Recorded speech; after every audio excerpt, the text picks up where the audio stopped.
বাংলাদেশি নাগরিকদের জন্য আরব আমিরাত পুনরায় ভিসা চালু করেছে। মালয়েশিয়া কর্তৃপক্ষ বাংলাদেশি কর্মীদের জন্য প্রথমবারের মতো মাল্টিপল এন্ট্রি ভিসা চালু করেছে। অন্যান্য দেশের সঙ্গেও ভিসা জটিলতা কীভাবে কমিয়ে আনা যায় এ নিয়ে আমরা কাজ করে যাচ্ছি।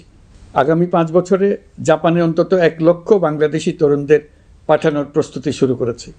তরুণদের সেখানে পাঠানোর জন্য বিশেষ প্রশিক্ষণ, অন্যান্য ব্যবস্থাও আমরা নিতে শুরু করেছি। এর পাশাপাশি গতকাল 5 আগস্ট পাঠ করা জুলাই ঘোষণাপত্রে প্রধান উপদেষ্টা ডক্টর মোহাম্মদ ইউনূস বাংলাদেশের প্রবাসী শ্রম বাজারের নতুন আশায় আলো দেখিয়েছেন। সেখানে তিনি Malaysia calling visa, multiple entry visa এবং জাপান ও আরব আমিরাত সহ একাধিক দেশের কর্মসংস্থান প্রসঙ্গে গুরুত্বপূর্ণ তথ্য তুলে ধরেন। বিশেষজ্ঞদের মধ্যে এই ঘোষণাপত্রে সর্বাধিক গুরুত্ব পেয়েছেন মালয়েশিয়া কলিং ভিসা, কারণ বহু মাস ধরে বাংলাদেশি কর্মজীবী মানুষ অপেক্ষা করেছেন এই ভিসার চালু হওয়ার জন্য। এবার সেই অপেক্ষায় অবসান হতে চলেছে বলেই ইঙ্গিত দিচ্ছে পুরো ঘোষণাটি। ডক্টর মোহাম্মদ ইউনূস বলেন, মালয়েশিয়া কলিং ভিসা শুধু একটি ভিসা নয়, এটি লাখো পরিবারের স্বপ্ন, একটি জীবনের নতুন পথ। আমরা সেই পথে সজ্জ এবং সহযোগীকারী হতে চাচ্ছি। তিনি আরও বলেন, মালয়েশিয়া ও বাংলাদেশের মধ্যকার দ্বিপক্ষ সম্পর্ক ও শ্রমবাজারে ঘাটতির বাস্তব পরিপ্রেক্ষিত অনুযায়ী এবারের মালয়েশিয়া কলিং ভিসা হবে আরও তীব্র, শক্তিশালী এবং দীর্ঘমেয়াদী। বিশেষজ্ঞ অনুযায়ী ধারণা করা হচ্ছে, আজ 15 আগস্ট থেকে এই নতুন মালয়েশিয়া কলিং ভিসা প্রক্রিয়া কার্যক্রম হতে পারে।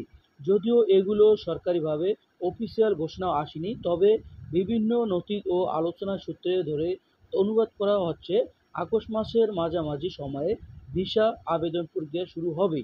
ডক্টর মোহাম্মদ ইউনূস তার ঘোষণায় উল্লেখ করেন যে এই নতুন মালয়েশিয়া কলিং ভিসা এর আওতাধীন বাংলাদেশি কর্মীরা আধুনিক, স্বচ্ছ ও প্রযুক্তি নির্ভর প্রক্রিয়ার মাধ্যমে দিয়ে আবেদন করতে পারবেন। এতে করে দালাল চক্র বা অর্ধেক মাধ্যমের ওপর নির্ভরশীল অনেক অংশ কমে যাবে। উল্লেখযোগ্য বিষয় হলো, নতুন প্রক্রিয়া মালয়েশিয়া কলিং ভিসা শুধু মাত্র অদক্ষ কর্মীদের জন্য নয়, দক্ষ এবং আধা-দক্ষ কর্মীদের জন্য উপযুক্ত থাকতে কৃষি, নির্মাণ ও রপ্তানি প্রযুক্ত ও ইলেকট্রিশিয়ান সেক্টর সহ নানা বিশেষের কর্মস্থানে সুযোগের তৈরি হবে। বাংলাদেশ সরকারের সঙ্গে মালয়েশিয়া সরকারের সমস্ত গঠিত ওয়ার্কিং গ্রুপ ইতিমধ্যে নীতিমালা চূড়ান্ত পর্যায়ে নিয়ে গেছে। তাদের লক্ষ্য, প্রত্যেক আবেদনকারী যেন দ্রুত, নির্ভরযোগ্য এবং হয়রানিমুক্তভাবে মালয়েশিয়া কলিং ভিসা পেতে পারে। এই ছিল আজকের ভিডিও। ভিডিওটি কেমন লাগলো কমেন্ট করে জানাবেন। আমাদের চ্যানেলে নতুন হলে চ্যানেলটি সাবস্ক্রাইব করে রাখবেন। আপনি আরও কোন দেশের সম্পর্কে জানতে চাচ্ছেন কমেন্ট করে জানাবেন।